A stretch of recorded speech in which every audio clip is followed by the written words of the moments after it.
मी जे पैसे कमावतोय त्याच पैशांनी मी माझ्या शत्रूंना बळ देतोय आणि माझ्याच बदनामीसाठी खर्च करतोय। माझ्याच पैशांनी माझा छळ करून घेतोय। आपलं स्वतःला संपवणं मला योग्य वाटतं। 34 वर्षांच्या अतुल सुभाषना हे आधीचे शब्द तब्बल 1 तास 20 मिनिटांचा व्हिडिओ तयार करून सॉफ्टवेअर इंजिनियर असलेल्या अतुलनं स्वतःचं जीवन संपवलं। जेव्हा तुम्ही हे बघाल तेव्हा मी नसेल। भारतात सध्या पुरुषांसाठीचा कायदेशीर नरसंहार सुरू आहे। त्यांना हा व्हिडिओ ट्विटरवर शेअर केला।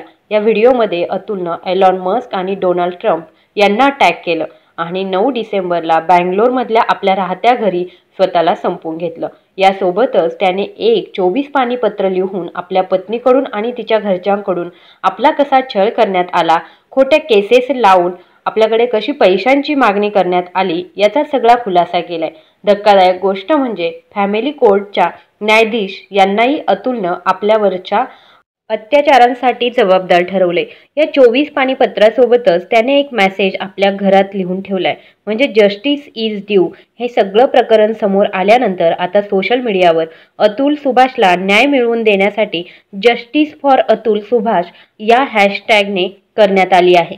हे सगळं प्रकरण नक्की काय आहे, काय अतुलनं आपली पत्नी आणि घरच्यांवरती केलेले आरोप आहेत, काय न्यायाधीशांवर केलेले आरोप, काय या सगळ्याबाबत म्हणणं काय त्याचीच माहिती सांगणारा हा व्हिडिओ आहे। तर आपण हा व्हिडिओ शेवटपर्यंत बघा। संपूर्ण इन डिटेल माहिती तुम्हाला या व्हिडिओमध्ये मिळणार आहे। चॅनलवर नवीन असाल तर चॅनलला सबस्क्राईब देखील करा।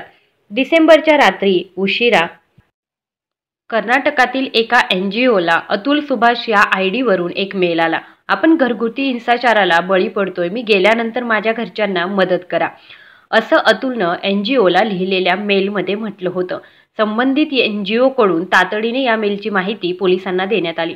ताबडतोब पोलीस मराठहल्ली येथे गेले, अतुलच्या राहत्या घरी पोहोचले, पण तोपर्यंत उशीर झाला होता। पोलिसांनी दरवाजा तोडला तेव्हा अतुलनं स्वतःला संपवून घेतलं होतं।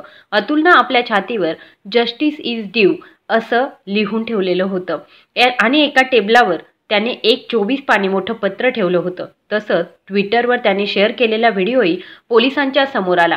अतुलनं इतकं भयंकर पाऊल का उचललं याचं कारण त्या पत्रात आणि व्हिडिओमध्ये देण्यात आलं होतं। 34 वर्षांचा अतुल सुभाष मूळचा उत्तर प्रदेशातील जौनपूर येथे आपल्या आई वडील आणि भावासोबत राहत होता। सॉफ्टवेअर इंजिनियर असलेला अतुल बंगलोरमध्ये एका खाजगी कंपनीमध्ये चांगल्या नोकरीला होता। काही वर्षांपूर्वी एका मॅट्रिमोनियल साईटवरून त्याने निकिता सिंघाने हिच्यासोबत त्याची ओळख झाली होती। बीटेक असलेली निकिता एका कंपनीमध्ये कामाला होती। एप्रिल 2019ला निकिता आणि अतुलचं लग्न झालं। दरम्यान म्हणजे 2020ला अतुल आणि निकिताला एक मुलगा झाला। पण लग्नानंतर निकिता आणि तिच्या घरच्यांकडून सातत्याने अतुलकडे लाखो रुपयांची मागणी करण्यात येत होती।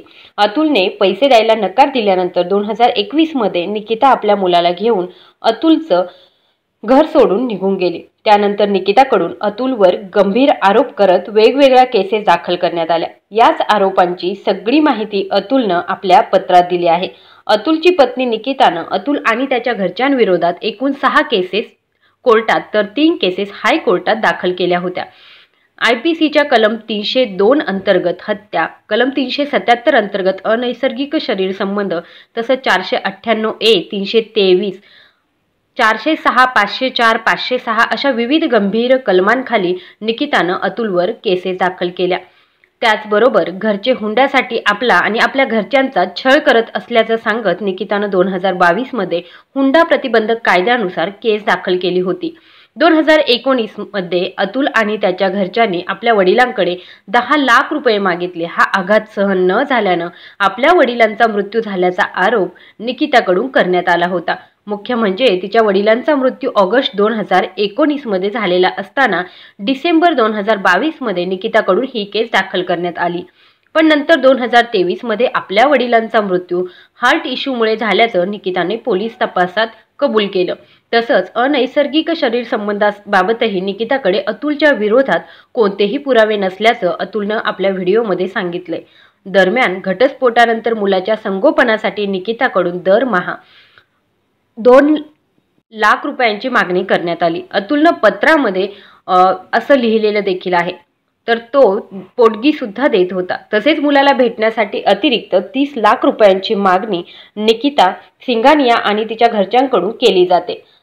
अतुलनं मृत्यूपूर्वी लिहिलेल्या पत्रात म्हटलंय, आपल्या बायकोकडून दाखल करण्यात आलेल्या या वेगवेगळ्या केसेसच्या सुनावणीसाठी अतुलला बँगलोरवरून जौनपूरला जावं लागत होतं। आतापर्यंत 40 वेळा अतुल या सुनावणीसाठी गेला होता, तर इतर वेळी त्याच्या आई वडील आणि भावाला कोर्टात सुनावणीसाठी जावं लागायचं। या सगळ्यामुळे अतुलची मानसिक अवस्था खूपच बिघडली होती। त्याला निकिताच्या या त्रासाचा खूप त्रास होत होता। तेव्हा केसेसच्या सेटलमेंटसाठी या केसेस मागे घेण्यासाठी निकितानं अतुलकडे सुरुवातीला तब्बल 1 करोड रुपयांची मागणी केली होती। नंतर ही मागणी 3 करोड रुपयांपर्यंत गेल्याचंही अतुलनं पत्रात म्हटले। सगळ्यात धक्कादायक गोष्ट म्हणजे अतुल सुभाषनं जौनपूरच्या फॅमिली कोर्टच्या न्यायाधीश रीता कौशिक यांच्यावरही गंभीर आरोप केलेत। कौशिक यांच्या कोर्टात 50 रुपयांपासून भ्रष्टाचार सुरू होतो। तारखा वाढवून देण्यासाठी त्यांच्याकडून पैसे घेतले जायचे। त्यांनी अंतरिम मेंटेनन्सची ऑर्डर काढून निकिताला दरमहा वाढीव 20,000 रुपये देण्यासाठी आदेश दिल्याचं अतुलनं व्हिडिओमध्ये सांगितले। 21 मार्च 2024चा एका क्रॉस हिअरिंगच्या कोर्ट रूममध्ये काय झालं तो प्रसंग अतुल सुभाषकडून आपल्या पत्रात सांगण्यात आलाय। तेव्हा तुम्ही केसेसची सेटलमेंट का करत नाही असं कौशिक यांनी मला विचारलं। तेव्हा यांनी माझ्याकडे आधीच 1 करोड रुपयांची मागणी केली असून आता ही मागणी 3 करोड रुपये केल्याचं त्यांनी सांगितलं। त्यावर तुझ्याकडे 3 करोड असतील म्हणून ती मागत असेल असं कौशिक यांचं म्हणणं होतं। तसंच मला आणि माझ्या घरच्यांना निकितानं खोट्या केसेस टाकून कसा त्रास दिलाय, माझ्या मुलालाही ती भेटून देत नाही, मला सारखं बँगलोरहून इथे यावं लागतंय, अशा खोट्या केसेसमुळे आजवर कितीतरी लोकांनी आपलं आयुष्य संपवलंय असं अतुलनं कौशिक यांना सांगितलं। तेव्हा तिथे असलेल्या निकितानं तू सुद्धा स्वतःला का संपवत नाहीस असा प्रश्न केला। तेव्हा या केसेस खोट्याच असतात, असंच असतं, तू तुझा आणि तुझ्या कुटुंबाचा विचार कर, या केसेस सेटल कर असा सल्ला कौशिकनं अतुलला दिला होता। तेव्हा तो बोलला होता की माझ्याकडे इतके पैसे नाही। हे सांगितल्यावर सेटलमेंटसाठी न्यायाधीश कौशिक यांनी अतुलकडे 5 लाख रुपयांची मागणी केली असं अतुलनं आपल्या पत्रात म्हटलंय।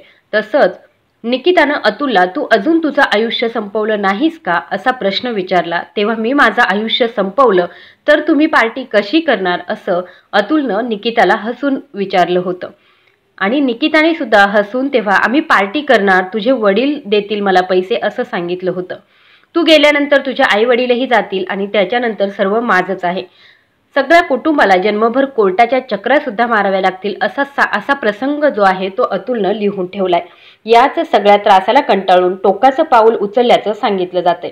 दरम्यान अतुलचा भाऊ विकास कुमारनं निकिता सिंघानिया, तिची आई निशा सिंघानिया, भाऊ अनुराग सिंघानिया आणि काका सुशील सिंघानिया यांच्या विरोधात तक्रार दाखल केली आहे।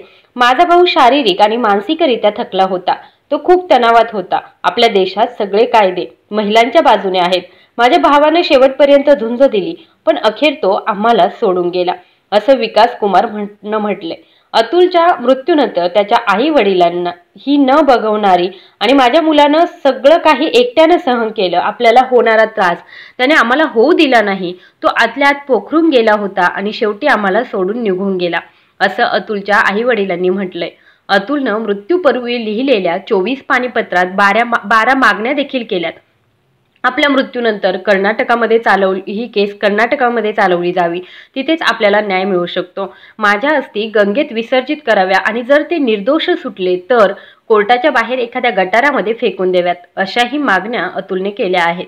त्याचबरोबर अतुलनं आपल्या 4 वर्षाच्या मुलासाठी एक भेटवस्तू आणि पत्र लिहिले।